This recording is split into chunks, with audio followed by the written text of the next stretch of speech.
Fala aí galera, beleza? Para quem não me conhece, eu sou o professor Patrick, tá? Eu vou dar aula de geografia para vocês nesse período de quarentena, beleza? A ideia é a gente continuar o conteúdo da melhor forma possível, tá? Então, como assim da melhor forma possível? Sem perder qualidade. Então você vai ter aqui um trabalho com a mesma qualidade do que vocês teriam se estivessem em sala de aula, tá? O distanciamento físico ele é grande, porém a internet nos permite essa proximidade, tá? A ideia de proximidade que a internet vai promover pra gente é muito bacana, então vocês não vão ter prejuízo com relação a isso, beleza, gente? Então, primeiro e mais importante de tudo, é extremamente importante que você mantenha o foco, tá? Quando você está utilizando, ferramentas para aprender à distância, é importante que você tenha disciplina de acessar aquele conteúdo, tá? De buscar, beleza? Você precisa sim, de fato, entrar na internet, tá? Buscar as aulas gravadas, assistir 1, 2, 3 vezes, quantas vezes você achar que for necessário. Precisa estar presente no dia das aulas online, tá? Isso tudo vai fazer total diferença para você lá na frente. Beleza, gente? Então vamos dar continuidade ao nosso conteúdo.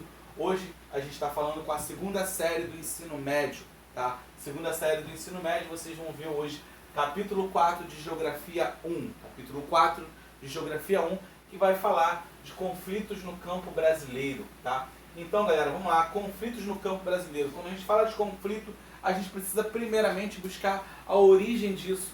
O porquê que nós temos conflitos no campo brasileiro. E a gente já chega a esse primeiro termo, concentração fundiária. O que é concentração fundiária?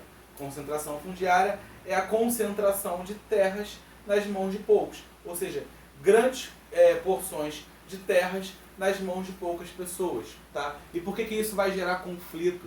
Porque se eu tenho grandes concentrações de terras nas mãos de poucos, significa que eu tenho o quê? Pouca terra nas mãos de muitos. Ou seja, eu tenho muitos produtores, muitos pequenos proprietários com poucas terras ou nenhuma.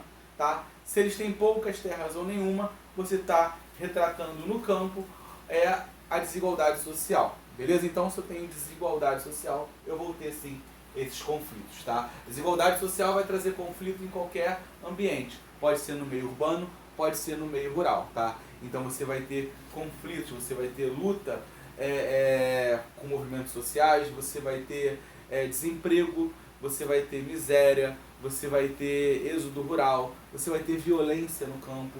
Então, essas desigualdades, tá, que são promovidas pela distribuição desigual de terras, trazem todos esses problemas, beleza?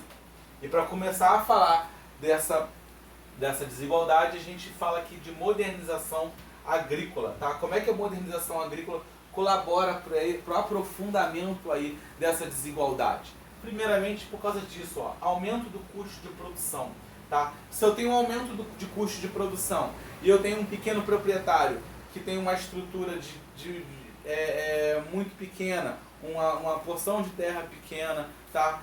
Técnicas rudimentares, técnicas tradicionais de produção, se esse cara não tem capital para investir no plantio dele, ele perde poder de competitividade, ele não consegue competir com o grande proprietário. Se ele não consegue competir, ele muitas vezes perde a sua terra, porque se ele não consegue produzir e competir, ele se vê muitas vezes obrigado a vender a terra dele. E o pior de tudo, boa parte das vezes quem compra a terra dele é o cara que já tem muitas terras, é o grande proprietário. Então, você aprofunda aí a desigualdade, né? A distribuição desigual de terras no campo com a modernização agrícola. Tá? Esse cara muitas vezes se vê obrigado a pedir emprego para um grande proprietário ou se vê obrigado a sair do meio rural por causa do desemprego. Beleza? Então, lá, aumento do custo de produção, aumento do número de pequenos proprietários sem terra. Então, com a modernização agrícola, você vai ter automaticamente um número de pequenos proprietários perdendo suas terras, tá? Ou seja, desemprego no campo e êxodo rural, beleza? E por que o êxodo rural vai ser um problema? Esse cara vai sair do meio rural e vai para o meio urbano, tá? E esse cara, quando vai para o meio urbano, não são poucos, são muitos que fazem isso, tá? Então você tem inchaço urbano, você vai ter ali formação de favelas, tá? Então você vai ter uma série de problemas gerados no meio urbano, que a gente vai ver mais para frente nos módulos a seguir, beleza? Então esse é um dos problemas que você vai ter aí relacionado a essa distribuição desigual de terras, beleza? Movimentos, tá? Movimentos sociais no campo, tá? O que são os movimentos sociais no campo? São os movimentos que vão aparecer na busca de melhores condições, de uma redistribuição de terras, tá? Busca por direitos, tá? Basicamente isso. Um movimento pioneiro são aí as ligas camponesas, beleza? Nós temos o MST, que acaba sendo um movimento que é mais famoso, que todos conhecem um pouco mais, tá? E a luta básica desses movimentos é isso aqui, ó. Reforma agrária, tá? O que seria a reforma agrária?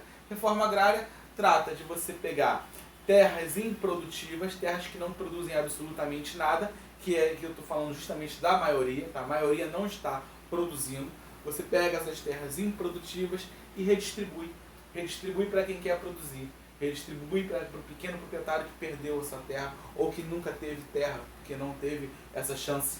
Então, reforma agrária fala basicamente disso. Você pegar terras que não produzem nada e distribuir, tá? Porém, a gente tem algumas barreiras. Primeira barreira é o quê?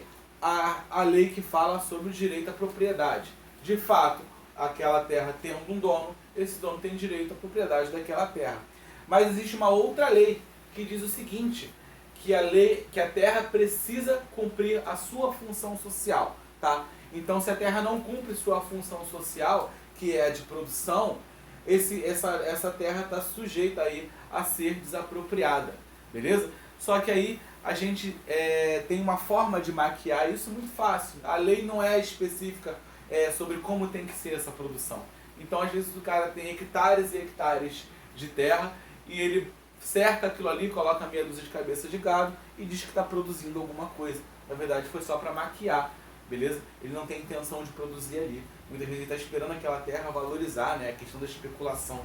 Então, você tem um problema que é a lei que acaba sendo falha no sentido de tentar encontrar, né, uma forma de promover essa distribuição, tá? Essa desapropriação de uma terra que de fato ela é improdutiva, beleza? Uma outra barreira é a bancada ruralista, galera. A bancada ruralista no Congresso é muito grande, então a bancada ruralista ela não vai, né, deixar passar qualquer projeto que esteja direcionado aí a alguma possibilidade de reforma agrária. Então você tem alguns problemas embarreirando e as lutas sociais no campo elas continuam, tá? Os conflitos continuam. Você tem invasão de terras improdutivas, você tem conflitos armados por causa disso. Muita gente acaba morrendo, tá, nessa guerra. Beleza, gente? Continuando então, relações de trabalho. Vamos falar aqui de alguns personagens do campo.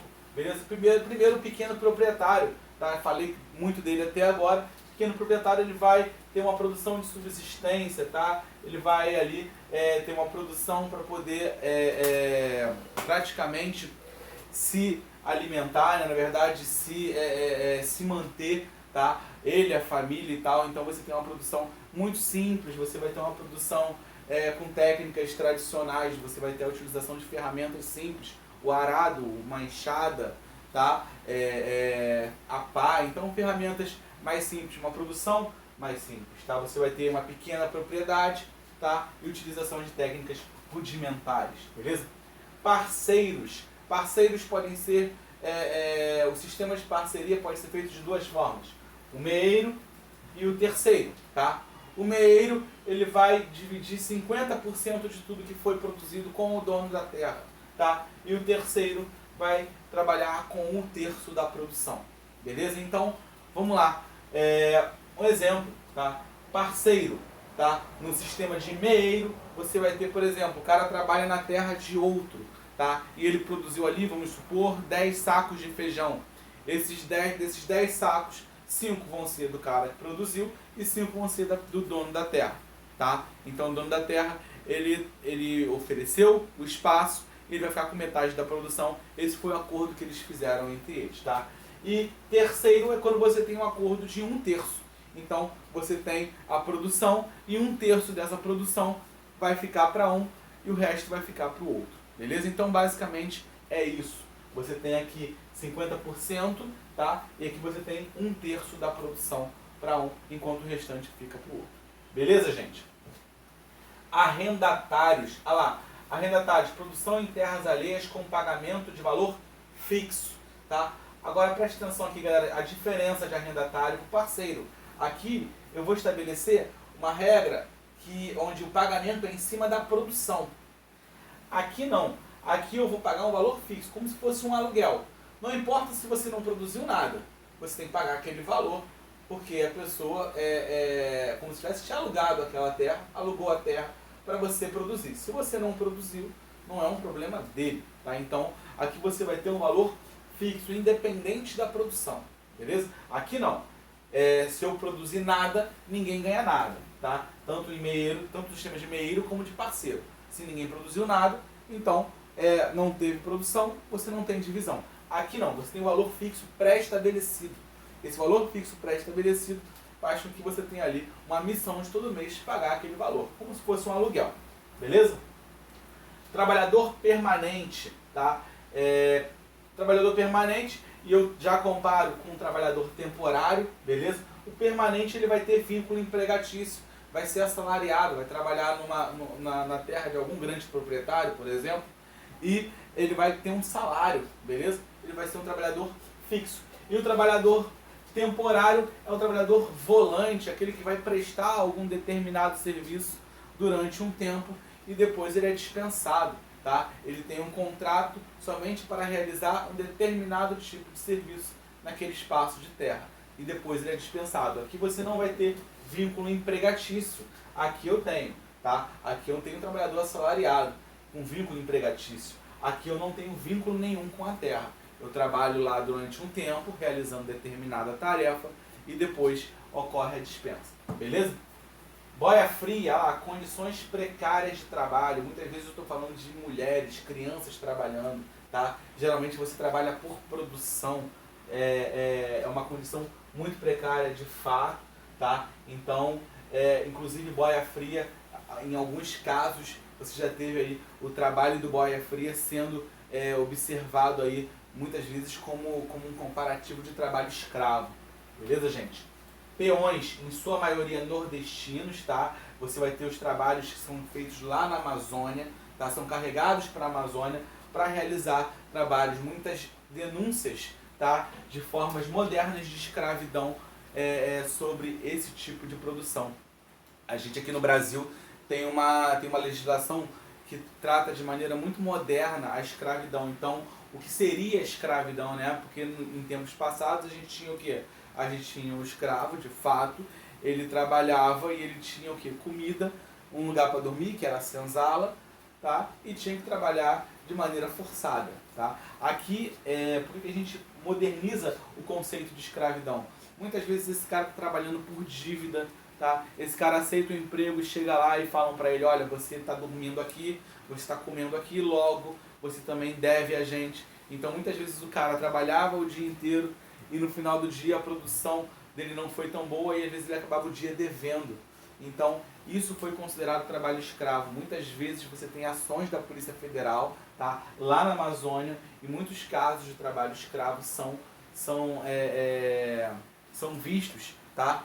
E são inclusive, existe inclusive uma tentativa, tá, de acabar com isso, tá? No meio rural, tá? Principalmente na região ali da Amazônia. Então, existe hoje em dia ainda um combate a trabalho escravo no Brasil. Beleza, gente? Pessoal, só para a gente poder fechar, mais uma dica para vocês. Importante demais que vocês estejam, ao mesmo tempo que vão assistir o vídeo, vocês estejam com a apostila, tá? Façam as marcações, beleza? Vai lendo, vai observando lá a parte teórica, façam as marcações de vocês. Importante, ao fim de cada capítulo, por exemplo, capítulo 4 de Geografia 1, eu estou terminando hoje, você vai assistir esse capítulo e assim que você terminou de assistir, façam os exercícios. Isso vai fazer uma total diferença para você lá na frente, tá? Então, importante demais que você realize as atividades de cada capítulo que você terminar, tá? E leia a parte teórica também. Façam as marcações de vocês, tá? Assistem às aulas quantas vezes você achar necessário. Beleza, galera? Um grande abraço a todos e até a próxima.